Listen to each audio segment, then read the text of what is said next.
Quiero invitarle, por favor, que vaya a la última página del libro de Hechos. Vamos hoy día a leer los 2 últimos versículos de este libro de Hechos. Esta semana estaba revisando cuando nosotros comenzamos esta serie de mensajes basada en el libro de Hechos, en el mes de julio 2021. Mes de julio 2021, ya estamos en octubre 2023. Nos tomó un buen tiempo para ir a través de todo este libro, el libro de Hechos en la Biblia. Hoy día vamos al capítulo 28, y vamos a leer el versículo 30 y 31. La próxima semana, próximo domingo, vamos a comenzar la serie de otro libro. Y va a ser un libro muy emocionante que tenemos en la Biblia y que nos va a ayudar también a comprender mucho más lo que es la vida cristiana, lo que es la vida de la iglesia, lo que es nuestra vida en la vida real afuera, podríamos decir, en nuestro trabajo, en nuestro país, en nuestra comunidad. ¿Cuál es el propósito de Dios para todos nosotros los que le buscan, los que le adoran y creen en Él en este mundo? Vamos a leer el libro de Hechos, capítulo 28, versículos 30 y 31. Dice así el versículo 30. Pablo se quedó por 2 años enteros en la habitación que alquilaba y recibía a todos los que iban a verlo, predicando el reino de Dios y enseñando todo lo concerniente al Señor Jesucristo con toda libertad, sin estorbo. Bueno, estos son los 2 últimos versículos del libro de Hechos. Y estos 2 versículos creo que también resumen muy bien lo que es el libro de Hechos. En el libro de Hechos podemos ver y vimos muchas cosas. Desde el comienzo a nuestro Señor Jesucristo resucitado, compartiendo los últimos días de Él aquí en la tierra con sus discípulos. En el primer capítulo del libro de Hechos, dando las últimas instrucciones a sus discípulos. Y también entregando a sus discípulos, a nuestros hermanos, revelación acerca de lo que estaba por venir, de lo que era el plan de Dios para los discípulos. El Señor Jesucristo en el capítulo 1 podemos ver que Él le dijo a sus discípulos, me serán testigos. Ustedes van a ser testigos de mí cuando venga el Espíritu Santo sobre ustedes. Ciertamente muchas iglesias cuando leen acerca de esta parte en el capítulo 1 del libro de Hechos, se gozan la venida del Espíritu Santo, que la vimos cumpliéndose esta promesa del Señor Jesús en unos capítulos más, en un capítulo más, en el capítulo 2, en lo que es la fiesta de Pentecostés. Y vemos cómo la promesa, no tan solo del Señor Jesucristo, sino la promesa de Dios el Padre, cientos de años antes, a través de los profetas, el profeta Joel, donde Dios prometió iba a derramar su espíritu sobre toda carne, toda persona, no solamente algunos. Y muchos se gozan en la venida del Espíritu Santo y aún hoy día muchos están esperando esta llenura del Espíritu Santo para gozarnos en nuestra vida, para experimentar una felicidad, un paz, un gozo especial cuando el Espíritu Santo viniera. Pero a través del libro de Hechos, nosotros podemos entender mejor de lo que hemos visto, esta promesa cumplida del Señor Jesús, esta profecía cumplida, y el propósito del Espíritu Santo de Dios aquí en la tierra, y específicamente en el pueblo de Dios, en cada hijo de Dios, de los que han nacido de nuevo.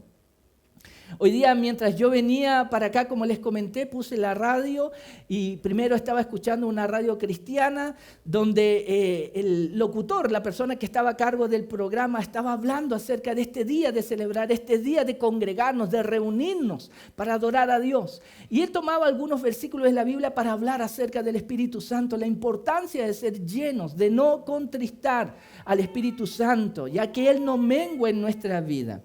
Bueno, y él hablaba acerca de avivar al Espíritu Santo. Y cuando él hablaba acerca de esto, hermanos, aviven el Espíritu Santo, y yo pensaba para mí, tal vez algunos que están escuchando esta radio no saben bien lo que quiere decir eso de avivar al Espíritu Santo. ¿Qué quiere decir avivar al Espíritu Santo? Bueno, él trataba de explicar un poco eso y él decía, tenemos como echar más leña a la fogata. Y él decía, tenemos que echarle más gasolina al fuego. ¿Ya? Y claro, usando esa ilustración para hacer referencia a avivar al Espíritu Santo. Pero él hablaba y decía muy bien, el Espíritu Santo no es una cosa, es una persona. Y él también indicaba, bueno, que estaba usando esas figuras literarias de echar leña al fuego, gasolina al fuego para avivar al Espíritu Santo. Bueno, muchas veces nosotros entendemos el llamado del Señor a avivar el Espíritu Santo. Y pensamos muchas veces que el Espíritu de Dios en nosotros se aviva a través de las emociones, a través de la exaltación y tal vez un éxtasis en el culto. Cuando a veces estamos participando en la iglesia, estamos participando de la reunión, está muy buena la alabanza está gloriosa, me hace sentir algo, se me paran los pelitos del brazo, se ponen de punta y yo me pongo gozoso, se me olvidan todos los problemas y se avivó el Espíritu Santo en mí. Y muchas veces en la iglesia vamos al culto esperando avivar al Espíritu Santo a través de una experiencia.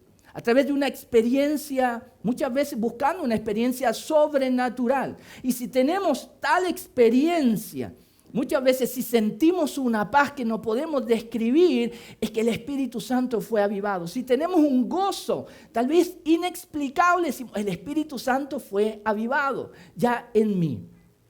Y nos quedamos con eso.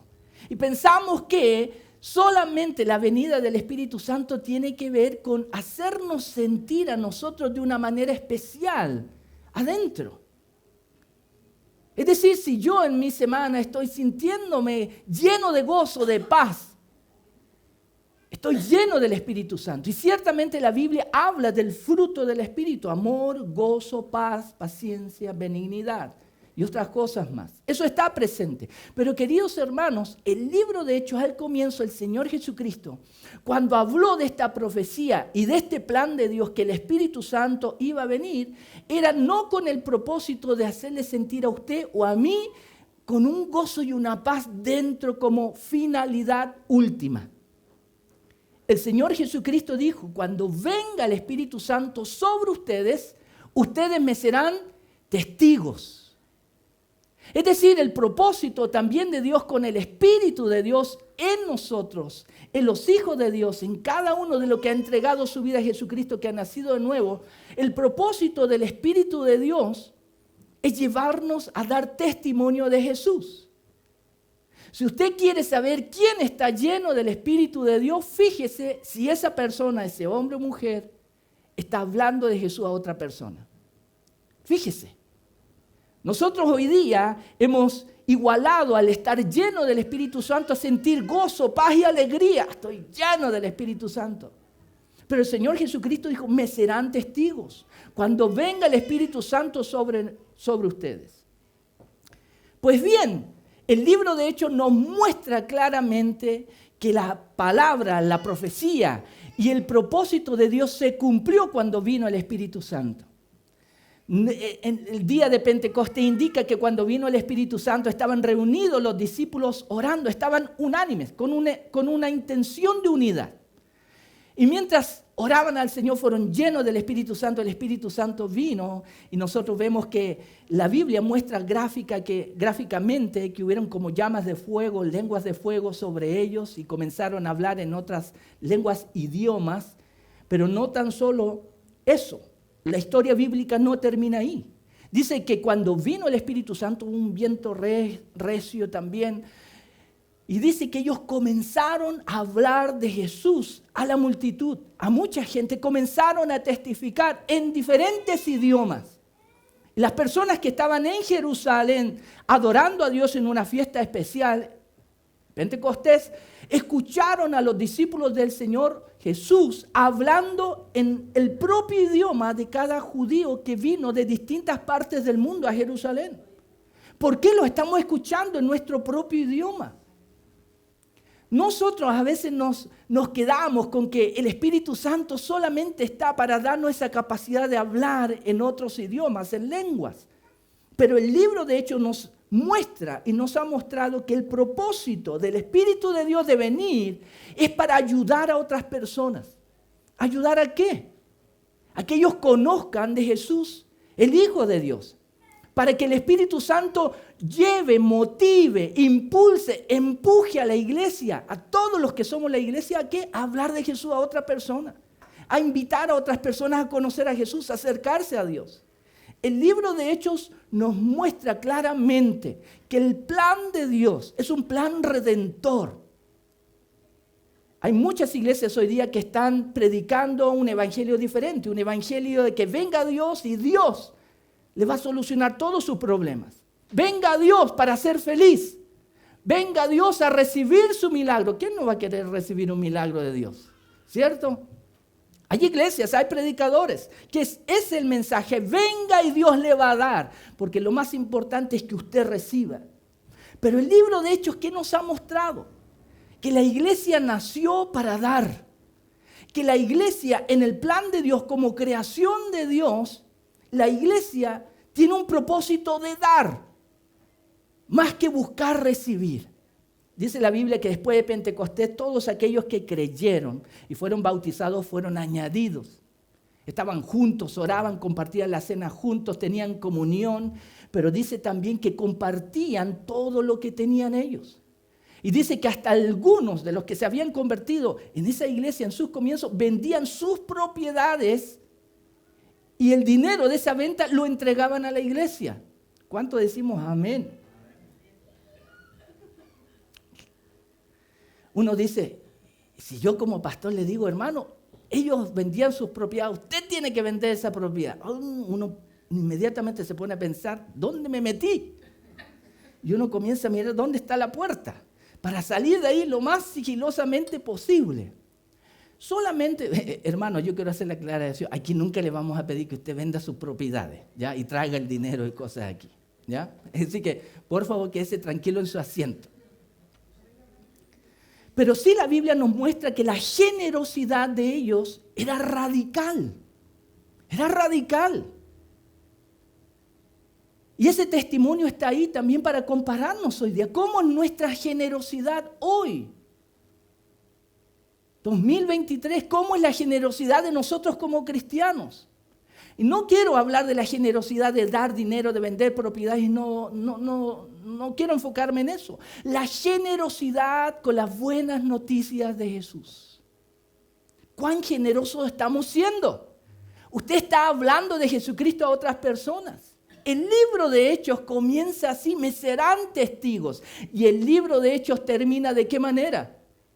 Con un discípulo, con un líder, siendo testigo de Jesucristo. Pablo se quedó por 2 años enteros en Roma. Él estaba prisionero, fue llevado prisionero a Roma por una acusación que él tuvo y lo supimos, lo vimos en el contexto. Cuando llegó a Roma, dice que él estuvo ahí por 2 años. Se le dio el privilegio no de estar en una cárcel, sino que se le dio el privilegio de poder arrendar un lugar donde él estuviera.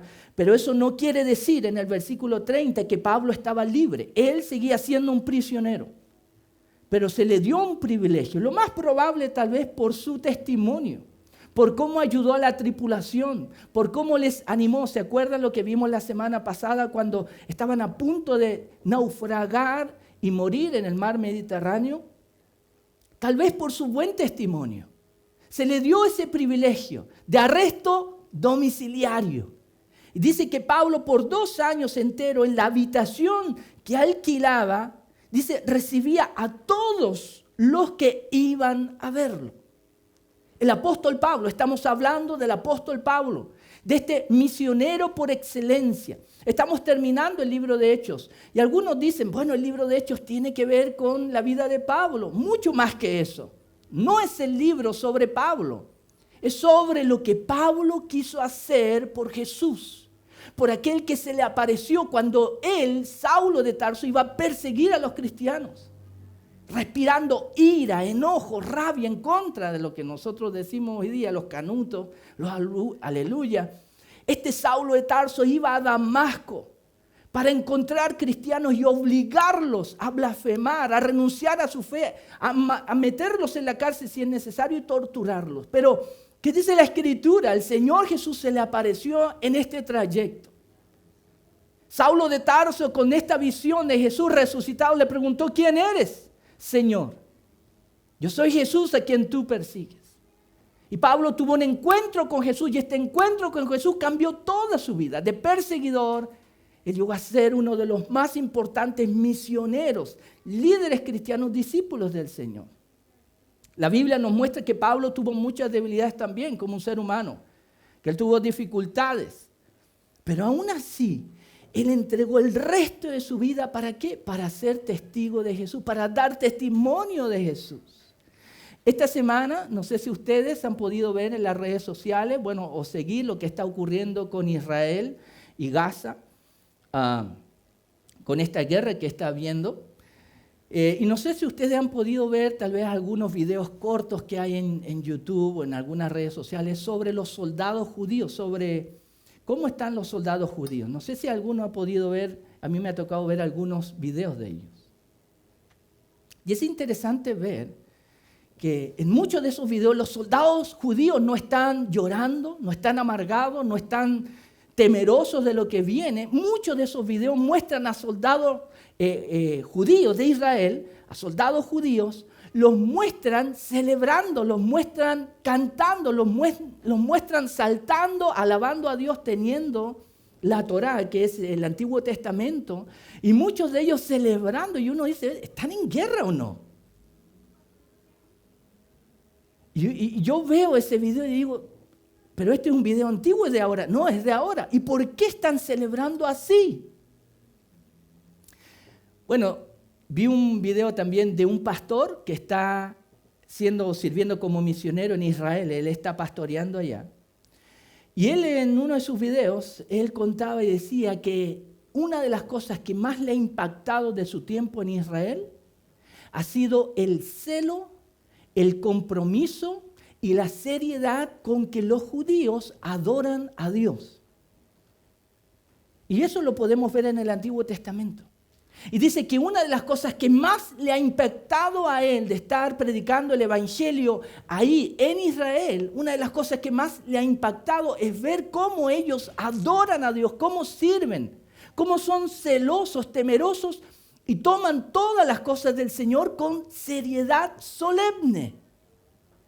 Y en este video este pastor cristiano decía, ahora entiendo mejor por qué Pablo, quien era Saulo de Tarso, un judío, fariseo de fariseos, él quiso evangelizar el mundo, el celo que él tenía. Porque yo veo a los judíos cómo ellos realmente adoran a Dios. Bueno, este pastor decía, si algunos judíos entraran a algunas de nuestras congregaciones y vieran cómo nosotros adoramos y servimos a Dios, ellos saldrían muy decepcionados de muchas iglesias cristianas. Se preguntarían por qué no tienen celo con Dios, por qué no lo adoran con todo su ser, por qué no le sirven con toda su vida. Queridos hermanos, la vida del apóstol Pablo, como varios discípulos aquí en la Biblia, en el libro de Hechos, tiene ese propósito, enseñarnos cómo debemos ser testigos, cómo hablar del Evangelio, cómo hablar de Jesucristo, de aquel que le salvó a usted, que le perdonó, que le encontró a usted, y cuando le encontró usted estaba estropeado. Delante de Dios, Dios no quería saber nada con usted por causa de su pecado, pero Jesús, el Hijo de Dios, vino, lo tomó a usted, la tomó a usted. La Biblia dice que con su sangre lo limpió, me limpió. Antiguamente, no sé si ustedes se acuerdan, pero en la televisión, algunos canales de televisión habían, o todavía tal vez hay algunos programas de estos equipos de carpinteros y de decoración que toman algunas casas que no están muy bien y ellos le hacen una remodelación extrema, Extreme Makeover, se llamaba un programa muy famoso. Y muchos de nosotros empezamos a ver la casa, y la casa espectacular, cómo quedaba todo. Yo creo que muchos que veíamos ese programa, me encantaría vivir ahí. Pero sabemos que es imposible pagar algo así. Si esto es imposible. Una casa espectacular. Cosa de ver la llave que tenían en el lavaplatos. Es esa llave preciosa que tienen de agua. Tal vez cuesta la mitad de nuestro salario. Para que ver el baño, como el baño mostraban el baño. Mi baño está ni para fotos para Facebook. Extreme Makeover. Una remodelación extrema. Eso es lo que Jesús hizo con usted y conmigo. Algo totalmente extremo. Éramos una propiedad que muchos miraban, sí, está feíta la propiedad. Muchos nos miraban así en la vida. Miraban nuestros problemas, nuestros errores, nuestras mañas, nuestros pecados. ¿Cuántas veces nosotros hemos hecho cosas malas en la vida? Y la gente hablaba acerca de esas cosas con mucha razón. Pero cuando Cristo vino, Él nos miró con otros ojos. Aquí hay mucho potencial. Este hombre, esta mujer fue creada a imagen y semejanza de Dios. Sí, se alejó, se apartó. Está en pecado, en oscuridad y tinieblas, pero Jesús nos vio de otra manera. Y por eso cuando Zaqueo, por ejemplo, estaba en ese árbol, este publicano que era odiado por la gente, bajito de estatura, Jesús llegó donde estaba este judío en este arbolito, porque él quería conocer y ver quién era judío. Como era bajito de estatura, lo más probable se subió a este árbol. Y cuando llegó a Jesús, ahí, a ese árbol, o cerca de ahí, miró a este hombre y dijo, Zaqueo, hoy día tengo que estar contigo en tu casa. ¿Qué ocurrió en la casa de Zaqueo? Extreme makeover. No de la casa de Zaqueo, él tenía mucha plata, era un publicano. Pero dice la Escritura que Jesús cambió el corazón de ese hombre. Lo cambió completamente, radicalmente. Ese hombre dejó de ser un pecador para comenzar a ser un hijo de Dios. Esas son las buenas noticias que tenemos. Es lo que Dios puede hacer con usted, lo que puede hacer conmigo, lo que ha hecho conmigo. Y sigue haciendo conmigo. La Biblia dice que aquel que comenzó la buena obra sigue trabajando, no se detiene y la va a terminar. Y dice la Escritura que esa obra va a terminar hasta el día de Cristo, el día que Cristo vuelva. Queridos hermanos, estas buenas noticias de que Dios puede cambiar nuestra vida, que Él quiere amarnos, que Él quiere perdonarnos, que Él quiere salvarnos, estas buenas noticias hay que dar testimonio. Pero ¿qué será de nosotros si los cristianos, la iglesia, estamos en silencio? Estamos callados, a veces temerosos de hablar con otra persona de Jesús, a veces con miedo de invitar a alguien a la iglesia. ¿Qué será de nosotros? Este judío que perseguía a la iglesia, Cristo cambió su vida radicalmente. ¿Y cómo fue de Saulo de Tarso, de Pablo? Él iba a distintas ciudades a predicar el evangelio. Comenzó por la guía y la ayuda del Espíritu Santo, muchas iglesias, no tan solo las comenzó y las abandonó, él seguía preocupado para que ellos perseveraban. Él pasó muchas cosas hasta que él fue apresado por su trabajo, por su ministerio, por aquellos judíos que querían impedir que Pablo siguiera hablando acerca de Cristo y trastornando el mundo con el mensaje de Jesús. Pablo en peligro, dice la Escritura, cuando había un grupo de personas que se habían juramentado para terminar con su vida, para matarlo. Como él era ciudadano romano, él apeló a César. Quiero a César presentar mi defensa. Y cuando los romanos supieron que él era romano, también tenía nacionalidad, ciudadanía romana, tomaron a Pablo. En cierta manera era un preso de los romanos, pero también lo estaban cuidando. Y lo llevaron a Roma para que él presentara defensa. Y aquí llegamos, al final del libro de Hechos. Pablo llegó a Roma. ¿Se acuerdan lo que vimos la semana pasada cuando él estaba en esta barca en medio del Mediterráneo, una gran tormenta, y Dios mandó un ángel para decirle a Pablo, Pablo, no temas, tú tienes que llegar a Roma. Mira lo que vemos, Dios cumplió su palabra, porque ese es el Dios que tenemos. Es un Dios que promete y cumple. Igual que nosotros. Amén. Igualito que nosotros, que prometimos. Exactamente. Y no cumplimos. Que prometí, pero estoy tan cansado. Y a veces no es que hay problemas, sino que estamos a veces cansados. Hay que decirnos que tuve un problema.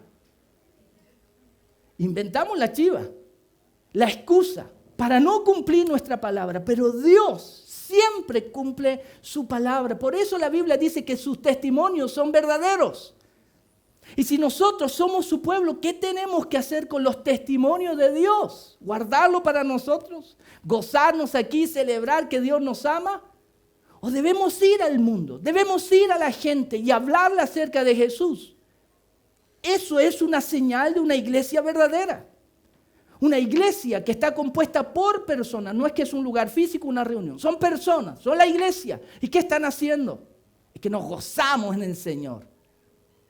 Pero el libro de Hechos, ¿qué nos muestra? ¿Qué hacía la iglesia? ¿Qué hacían los cristianos? Ellos eran testigos de Jesús. Porque afuera está la necesidad. Afuera es donde hay más gente que necesita ser salvado y perdonados que aquí. ¿Qué dice la Escritura? Pablo estaba preso. Le dieron este privilegio de estar preso en una habitación que él podía alquilar. Dice que todos iban a él a verlo y él recibía a toda persona. Y el versículo 31, ¿qué nos dice? Predicando el reino de Dios y enseñando todo lo concerniente al Señor Jesucristo con toda libertad, sin estorbo. No hay que olvidar, Pablo estaba preso. Le dieron este privilegio de estar en una habitación que él rentaba, pero él seguía preso. Querido hermano, aunque él estaba preso, mira lo que él hacía. Él con libertad, con intención, él no detuvo su trabajo. Él no detuvo su llamamiento. Él, aunque estaba preso en una habitación, no dice una casa, era una habitación, aún ahí él quiso ser fiel a Dios. Él fue fiel a Dios en esa habitación, yo no sé, 3x3, 4x4, no lo sé. Pero a él, ahí, en esa oportunidad, él creía que aunque estaba ahí, no podía salir de ahí, Dios podía traerle gente y él hablar de Jesucristo a esas personas. Y eso es lo que dice el versículo 30. Recibía a todos los que iban a verlo. Y tal vez iban con alguna canastita, tal vez una bolsita de la feria. Mira, Pablo, te trajimos esto. Y tal vez alguien, un hermano, vino con un invitado, un familiar. Oye, acompáñame, tengo que ir a ver a alguien. Y tal vez ese acompañante no era parte del pueblo de Dios, no era hijo de Dios todavía. Y tal vez varias personas fueron ahí que no estaban convertidas a Cristo. Y Pablo, de seguro, como dice, los recibía a todos. Pero ¿qué nos dice el versículo 31? No perdía oportunidad para hablarles de Jesucristo con libertad. Pablo predicaba acerca del reino de Dios porque el rey había llegado, Jesús de Nazaret. Rey de reyes, Señor de señores, el rey de los judíos, el Mesías Salvador. La gente que venía, él aprovechaba para contarles, en el reino de Dios se hacen las cosas a la manera de Dios. Él es soberano, su reino se ha acercado, como Jesús dijo, arrepiéntense, porque el reino de Dios se ha acercado. En el ministerio de Jesús él echaba fuera demonios y algunas personas contrarias a Jesús decían, tú echas fuera demonios por Beelzebú, el diablo. Pero Jesús le dijo, si echo fuera demonios es por el Espíritu de Dios, el reino de Dios se ha acercado. Se acabó el baile y la fiesta para Satanás el diablo. El rey ha venido. Jesucristo de Nazaret es el rey. Es lo que Pablo predicaba a la gente. Las cosas cambiaron, ya no son iguales. Desde que Jesucristo de Nazaret nació, desde que Jesucristo de Nazaret fue crucificado y murió, desde que Jesucristo de Nazaret resucitó de entre los muertos, en esa tumba que lo pusieron, las cosas ya no son iguales. El reino de Dios se acercó. Tenemos el avance del reino de Dios y un día el reino de Dios va a ser completo cuando Cristo Jesús vuelva en gloria y majestad para establecer su reino completo. Dice que Pablo predicaba el reino de Dios, un reino de esperanza. Cada vez que hay elecciones presidenciales, todos nosotros nos ponemos amorosos, gentiles y muy buena onda, ¿cierto? Yo voy a votar por este candidato y tú por este otro candidato. Y le mostramos el amor, ¿cierto? Qué bueno que vas a... ¿O será que nosotros muchas veces cuando hay votaciones de presidente se levanta un polvo y comenzamos a pelear los unos con los otros, aún dentro de la iglesia? Porque todos queremos un presidente que nos mejore toda la situación, ¿cierto? Todos queremos votar por aquellos que prometieron, vamos a llegar y vamos a cambiarlo todo. Y después de unos años nos damos cuenta que ese cambiarlo todo no era para mejor, sino que era... No me interprete mal, no estoy hablando de nadie. No me interprete mal. El tema, queridos hermanos, igual que Israel, ellos estaban esperando un rey glorioso. Ellos estaban esperando un rey que los liberara del imperio romano. ¿Y con qué se encontraron? Con un hombre de Nazaret que entró a Jerusalén montado en un burro. Ese era el rey glorioso. Por eso muchas personas no aceptaron a Jesús, no creían en Él. Es imposible que el Mesías, Rey, Salvador y Libertador que Dios nos prometió sea un simple hombre de Nazaret montado en un pollino, en un burro, entrando a Jerusalén. Imposible.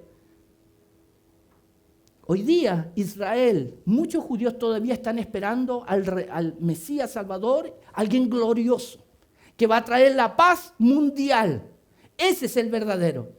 ¿Qué trajo Jesús? ¿Trajo paz mundial? ¿Qué hacen con los cristianos en muchas partes del mundo? Hay muchos que no han entendido lo que es el reino de Dios y han tratado de conquistar con espada, con ejércitos, matando para que el reino de Dios llegara a ese lugar. Y eso no tiene nada que ver con el reino de Dios. Por eso Pablo predicaba sobre el reino de Dios. ¿Qué tiene que ver el reino de Dios para que nosotros nos interesemos en conocer el reino de Dios? El reino de Dios tiene que ver con el gobierno de Dios para que las cosas cambien.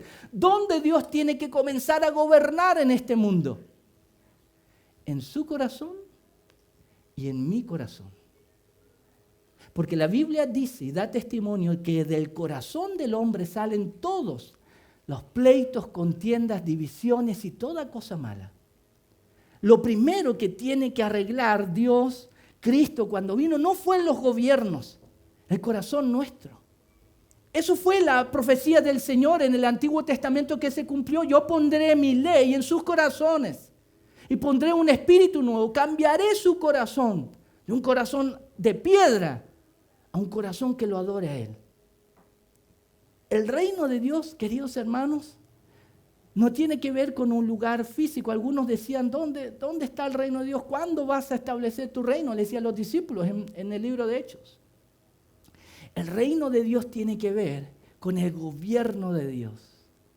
Cuando un corazón se rinde a Dios, entregamos nuestra vida a Cristo Jesús, al Rey de Reyes, y Él nos dice, haz esto otro, cambia esto en tu vida. Yo lo cambio porque Él es mi rey, las cosas comienzan a cambiar. El reino de Dios tiene que ver con eso, con Dios interviniendo y cambiando todo. Dice que Él predicaba el reino de Dios. Hay muchos que necesitan hoy día entender, saber qué es el reino de Dios. El reino de Dios que no viene por fuerza, que no se impone, que no se obliga a las personas. El reino de Dios es algo que se cree. Es algo que uno debe buscar entrar y por eso Jesús le dijo a un religioso, si tú no naces de nuevo no vas a poder ver ni entrar en el reino de Dios. Tienes que nacer de nuevo. Es decir, ese nuevo nacimiento tiene que ver con un cambio interior. Cuando Nicodemo le preguntó, ¿cómo eso de nacer de nuevo? ¿Tengo que entrar nuevamente en el vientre de mi mamá? Tú eres, se supone, un erudito en la Escritura y me haces esa pregunta, estoy parafraseando. Ese nuevo nacimiento es algo que solamente Dios provoca a través de su Espíritu Santo, el mayor milagro. Nos hace nacer, todo cambia en nosotros, de pecadores a santos, de pecadores a hijos de Dios, solamente por la intervención milagrosa de Dios dentro de nosotros. Pero dice que también Él enseñaba todo lo concerniente al Señor Jesucristo con toda libertad, sin estorbo. Queridos hermanos, amigos, necesitamos seguir conociendo a Jesús. La gente necesita seguir conociendo a Jesús, no una religión. Aún nosotros, en muchas iglesias evangélicas, lo que se predica es religión. No se predica a Cristo. Aunque nosotros muchas veces como cristianos evangélicos hablamos en contra de la religión pensando en una iglesia específica, Pero a veces también nosotros tenemos prácticas religiosas, fariseicas, que la Biblia está descrita en el ministerio de Jesús. Pablo predicaba acerca de Jesús, la persona de Jesús de Nazaret. Y necesitamos conocerlo a Él. Porque si lo conocemos, yo puedo, o cualquier persona, tomar la decisión si entrego mi vida a Jesús o no. Necesitamos, igual que Pablo, mira lo que él dice, él enseñaba. Primero dice que él predicaba, proclamaba el reino de Dios, pero él dice después en el versículo 31, él enseñaba y enseñando todo lo concerniente al Señor Jesucristo. No debemos menospreciar la enseñanza en la iglesia. A veces queremos fuegos artificiales de los profetas, como Elías, que haga descender fuego, la presencia de Dios. Y menospreciamos la enseñanza, siendo que Pablo entendía que lo que la gente necesita es aprender quién es Jesús. Y para enseñar toma tiempo. Cuando enviamos a nuestros hijos al colegio, no les va a tomar 1, 2, 3 horas para aprender. Son varios días en la semana, varias horas, con varios profesores. Aprender toma tiempo. Y nosotros como testigos, si vamos a ser testigos, tenemos que tener este amor, esta compasión y compromiso con las personas, de caminar con ellos, de ser pacientes, de enseñarles día a día quién es Jesús. Primero debemos mostrarle, enseñarle a Jesús con nuestra propia vida, con nuestra propia conducta, con nuestras propias actitudes. Ustedes saben, y esto no lo voy a decir para mi gloria, sino para la gloria de Dios. Ustedes saben que mi hija menor se bautizó hace unos domingos atrás. Yo conversaba con una persona estos días y me preguntaba, ¿y cómo ella decidió bautizarse? Y una de las cosas que yo le dije a esta persona, mira, yo soy pastor, ella es hija de pastor. Hay muchas iglesias que esperan que los hijos del pastor sean como el pastor. Nosotros entendemos que nuestras hijas son un regalo de Dios, pero son personas individuales, es decir, originales. Dios las creó a ellas no para ser como yo. Son mis hijas, yo tengo que cuidarlas, instruirlas y prepararlas para la vida y para que vivan para la gloria de Dios. Yo le dije, en ningún momento nosotros a nuestras hijas le decimos, ¿te quieres bautizar? ¿Te quieres bautizar? ¿Te quieres bautizar? Porque una hija de pastor bautizada, eso es gran testimonio. Yo dije, en ninguna de nuestras hijas nosotros le decimos, ¿te quieres bautizar? Ellas durante todo nuestro tiempo de servicio, desde que nacieron, han estado con nosotros en cada iglesia que hemos visitado. A veces llorando, ustedes no saben, pero a veces ellas llorando, no queriendo ir a la iglesia. Cansadas, con sueño, a duras penas. Con el tuto, voy a decir el tuto, iba a decir algo más, pero con el tuto en el auto, durmiendo, con la baba corriendo, cansadísimas. Pero ellas siempre ven, ellas siempre observan, como cualquiera de nosotros. Y eso es lo que nosotros esperamos. No que yo le diga, ¿te quieres bautizar? ¿Te quieres bautizar? No, sino que ellas puedan ver en sus papás el testimonio de Jesucristo. Y este debe ser el desafío para cada uno de ustedes que está aquí, para mí también incluido. Nuestro testimonio debe partir con nuestra vida, con nuestra ética en el trabajo. ¿Cómo somos como trabajadores? ¿Estamos cuidando la ética? ¿Somos trabajadores correctos o estamos robando en el trabajo? ¿Cómo nos comportamos con nuestros jefes? Eso va a dar testimonio del reino de Dios en nuestra vida. Nuestro testimonio en nuestro hogar, en nuestro matrimonio, con nuestra familia. ¿Cómo es nuestro testimonio? Pablo era alguien que daba testimonio. No tan solo de palabras, sino con su propia vida también. Queridos hermanos, el libro de Hechos termina de esta manera. Termina con un testigo. Comenzó diciendo Jesús, serán testigos. Pero el libro de Hechos termina con un testigo de Jesucristo. Y el libro de Hechos en la Biblia está con este propósito también. Enseñarle a usted como hijo de Dios y a mí a ser testigo de Dios, de Cristo Jesús.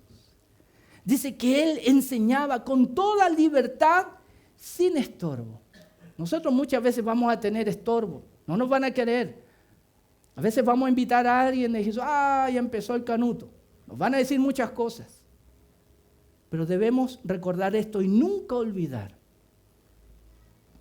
Lo que estamos haciendo es un bien a las personas. Estamos queriendo que ellos tengan su vida salvada por el Salvador. Hermanos, eso no es malo. Mientras usted hable de Jesucristo y la buena noticia a otra persona, recuerde, si somos fieles a lo que Dios nos ha pedido hacer, lo estamos honrando a Él. Estamos siendo obedientes a Él. Y por lo tanto, Él se está agradando con nuestra obediencia. Nunca piense que hablar de Jesús a otra persona es algo malo. Otros pueden pensar eso. El enemigo puede poner ese pensamiento en las personas. Lo único que estamos diciendo a la gente, Dios te ama. ¿Eso es malo? Él envió a su Hijo Jesús a morir por ti en la cruz. ¿Eso es malo? Que alguien dé la vida por ti, porque tú eres importante para Dios. La Biblia dice que Él fue crucificado, murió, fue puesto en una tumba que ni siquiera era de Él. Pero al tercer día, Él resucitó de entre los muertos. Porque ese es el mensaje victorioso del Evangelio. La resurrección de entre los muertos. La vida eterna con Dios siempre. La vida eterna no comienza cuando morimos. La vida eterna comienza cuando usted y yo entregamos nuestra vida en confianza a Jesús. Él es nuestro Salvador. Queridos hermanos, para nosotros que somos cristianos, ¿cómo tomamos el Evangelio de Jesucristo? ¿Es algo importante para nosotros? ¿Es algo que nos aburre? ¿Es algo que nos da sueño? ¿Es algo que nos enoja? Si es importante para nosotros como cristianos, lo vamos a compartir con otras personas. Pero si no es importante para usted, yo le aseguro, usted no se va a acercar a nadie. Pero Dios nos llama a acercarnos a las personas. Porque Él quiere salvar, Él quiere perdonar, Él quiere darnos una nueva vida. Y el libro de Hechos está en la Biblia para desafiarnos como iglesia, a ir, a predicar, a anunciar, a ayudar a las personas, a ser testigos. ¿Y qué promete Dios? Si lo hacemos, ustedes van a tener mi propio espíritu dándoles poder para cumplir esa labor. Queridos hermanos, desde julio de 2021 hemos estado en el libro de Hechos y como iglesia, como pastores, esperamos que esto lo haya desafiado usted, que el libro de Hechos le haya ayudado a activarse. No a sentir algo, sino a activarse con el Espíritu Santo. Ayúdame a predicar el Evangelio a alguien, a invitar a alguien, a alcanzar a alguien. Esperamos que el libro de Hechos lo siga desafiando a usted. Tal vez usted no está haciendo nada. Y es hora de hacer algo, de ayudar a alguien a que conozca a Jesús. Una de las cosas más hermosas de los bautismos, queridos hermanos, que después que una persona se bautiza, yo le digo como pastor, que a la próxima semana, varios de los que se bautizan me dicen, pastor, invité a tal persona, a tal persona, a tal persona, a tal persona. Uno dice, los bautismos bonitos, pero lo más hermoso es que ese nuevo hermano inmediatamente está invitando a otros a conocer a la persona que les cambió la vida, a Jesús de Nazaret. Eso es hermoso, precioso. Imagínense si todos nosotros como hijos de Dios tuvieran la misma actitud. Invitar, hablar a todos. ¿A cuántos nos ayudaríamos a ir a Cristo? Amén. El libro de Hechos comenzó con las palabras de Jesús, me seréis testigos. Pero el libro de Hechos termina con un testigo. Esto es la misión de la iglesia, de los que somos cristianos. Ser testigos de Jesucristo. Que vean el mensaje nosotros, pero que escuchen nuestro mensaje por nuestras palabras también. Amén.